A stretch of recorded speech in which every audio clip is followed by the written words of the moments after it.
अरे ए लाल बहादुर, अरे ए स्वामी, अरे कहाँ बड़ा जो हो? ए मुकेश, ए मनीष, ए आशीष, अरे ए आलोक, ए जितेंद्र, ए तेज बहादुर, अरे ए दीवाना जी, ए राज बबुआ, सुना जा हिया आवाजा। अरे का रे भौजी, का भइल रे? अरे हऊ बूढ़वा हो। कौन बूढ़वा रे? हऊ बूढ़वा। कौन बूढ़वा बताइबी?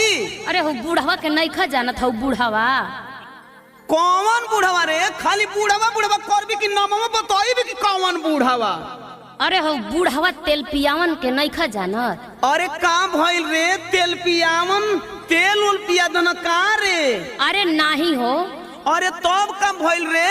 सुना ए दीवाना बबुआ। अच्छा सुनाव, अब तोर सुने के बाकी न रह गइल बा। गईली नजर झरावे हो त गईली नजर झरावे, नजर नाही झरले हो, सटा के अखिया मरले बूढ़ऊ। गईली नजर झरावे, नजर नाही झरले हो, सटा के अखिया मरले बूढ़ऊ। गईली नजर झरावे, नजर नाही झरले हो, सटा के अखिया मरले बूढ़ऊ। अरे दीवाना, हाँ बाबा बोलो। अरे हमारा बुढ़ाई में अधराई में लठना न लगावतिया हो। हे बुढ़ऊ, ताहरा बुढ़ाई पे लक्षण लगाओ तनी कि जवन हमारा संगवा कइला उहे बताओ तनी। ए जितेंद्र वो भौजी, तू तनिका बाबा को विशेषता हमारा मुंह से सुन ल कि यह बाबा का अंदर कितना गुण बा। अच्छा तो सुनावा।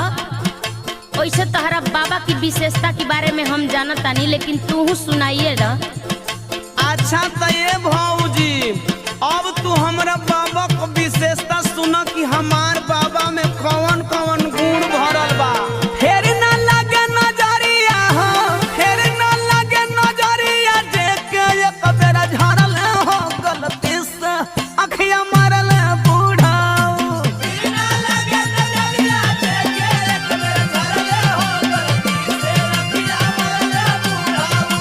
फेर ना लगे नजरिया, देख के एक बेरा झरल हो, गलती से अखिया मरल बूढ़ाऊ। अरे काय फलाना बो, हम कहाँ आँख मन तो के हो, ढूढ़ो का लक्षणा लगा के हमार ओझाई या सोखाई कुल बिगाड़ डालू, साथ साथ में बूढ़ो वो बिगाड़ डालू का हो। अरे चुप रहा बुढ़ऊ, एक तो चोरी भी है, ऊपर से सीना जोरी भी। कैसे भौजी? चश्मा नीचे एक टकता के, अखिया फारी चली में झाके।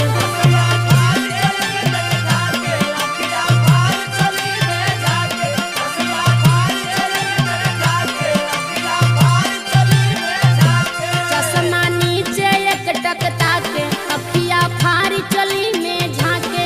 बन के साठा में पाठा हो, बन के साठा में पाठा, नियत खूब बिगड़ल हो, सटा के अखिया मरल बूढ़ऊ। बन के साठा में पाठा, नियत खूब बिगड़ल हो, सटा के अखिया मरल बूढ़ऊ। बन के साठा में पाठा, नियत खूब बिगड़ल हो, सटा के अखिया मरल बूढ़ऊ। ए भौजी, का देवर बबुआ? तनिका तू तेल पियावन दादा को हकीकत सुन लो। अच्छा तो सुनावा। जवन तेल पियावन बाबा के तू बिना फीस के वकील भइल बड़ा न, त तेल पियावन बाबा के वकालत कर। अच्छा तो तू बहस हमार सुन। एक तलऊ के नाही इनके पैसा अखिया मरल तोहके।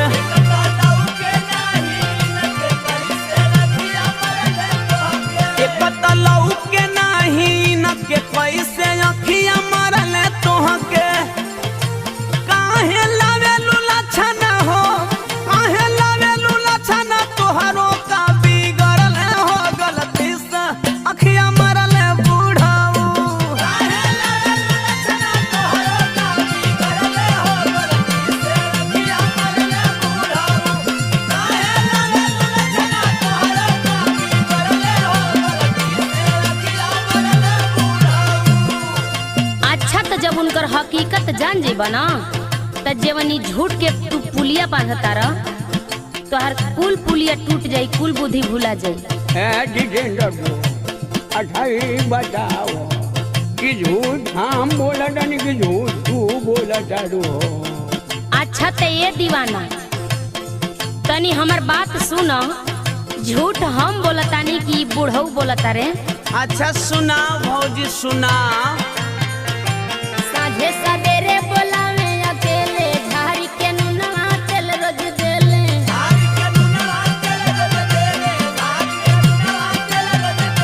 साझे सवेरे बोलावे अकेले झाड़ी के नुनवा तेल रोज देले। मीनाक्षी बूझ गईली हो, मीनाक्षी बूझ गईली भरम में रहे डरले हो, सटा के अखिया मरले बूढ़ाऊ।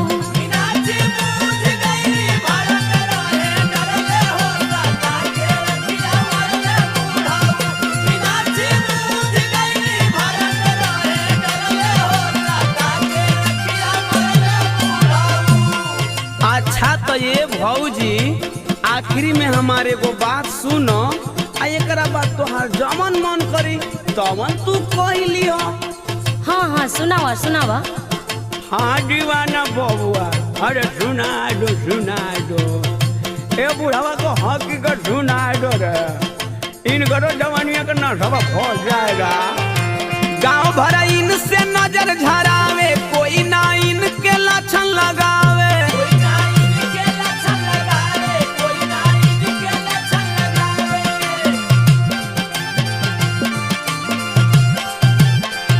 तो गांव भर इनसे नजर झरावे, कोई ना इनके लक्षण लगावे। दीवाना कोई के जादू हो, अंगद कोई के जादू, कोई के टोना उतारले हो, गलती से अखिया मरल बूढ़ाओ। मीनाक्षी बूझ गईली भरम में रहला डरले हो, सटा के अखिया मरला बूढ़ाऊ। काहे लावेलु लक्षण तोहरो का बिगड़ले हो, गलती से अखिया मरल बूढ़ाओ। अरे ठीक है वो दीवाना, इजी टेंडर बोल लक्षणा लगा रही हूँ।